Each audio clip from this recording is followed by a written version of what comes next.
The 3rd of December 1971. Pakistan launched an unprovoked attack on Indian airfields. Our country faced challenges from both West Pakistan and East Pakistan and was left with no choice but to respond with decisive force. Pakistan launched a full-scale war against us. The Pakistan Air Force suddenly struck at our airfields in Amritsar, Pathankot, Srinagar, Avantipur, Uttarlai, Jodhpur, Ambala and Agra. Prime Minister's message to the country was clear. Aggression must be met. For the Indian Navy, it was a coming of age, a baptism by fire, an opportunity to take the war to the enemy. The task for the Navy was clearly defined in the message from the Chief of the Naval Staff, Admiral Nanda.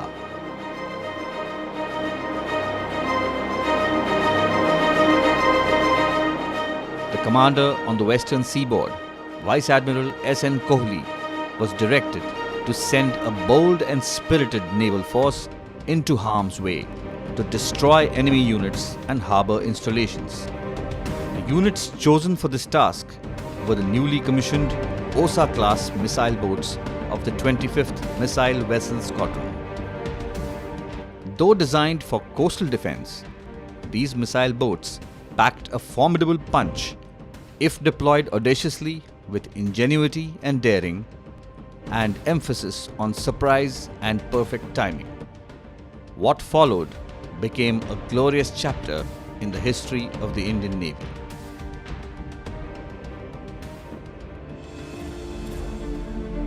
Due to their limited endurance, the missile boats were towed up to a certain point just south of Karachi harbour, from where they could proceed at full speed to carry out an attack and disperse thereafter. The crew of these missile boats had just returned after training in the erstwhile USSR and were fluent in the Russian language. All tactical communication during the mission was undertaken in Russian, adding to the deception in case the enemy intercepted the communication.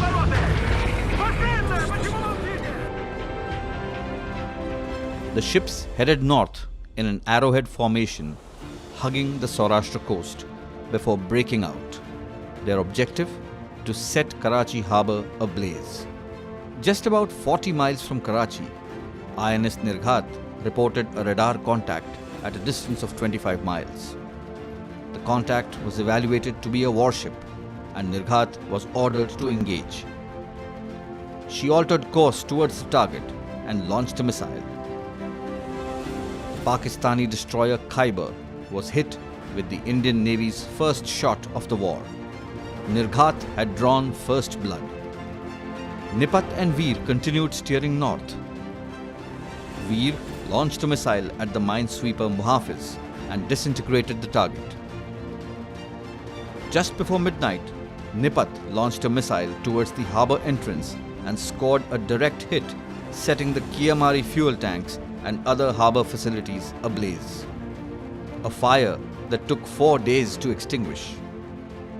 The Chief of Naval Staff signalled, "Operation Trident a success. Karachi ablaze. I am proud of you." This was swiftly followed up by Operation Python as the second wave of attacks.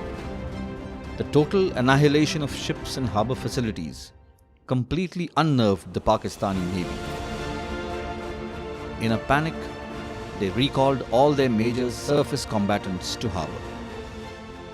The success of these attacks had a dramatic effect on the war. The Indian Navy had accomplished the assigned task in style, and within the next few days of the war, a naval blockade was also imposed. Meanwhile, on the Eastern Front, the heroic actions of the naval units led by the aircraft carrier INS Vikrant ensured that the Indian Navy achieved control of the seas around both wings of Pakistan and scored an emphatic victory at sea. The The country finally tasted triumph when General A.K. Niazi capitulated on the Eastern Front and signed the Instrument of Surrender on the 16th of December 1971. The stunning success of the Indian Navy's Operation Trident brought glory to the service, and the 4th of December is fittingly commemorated as the Navy Day, the day when Karachi was set ablaze.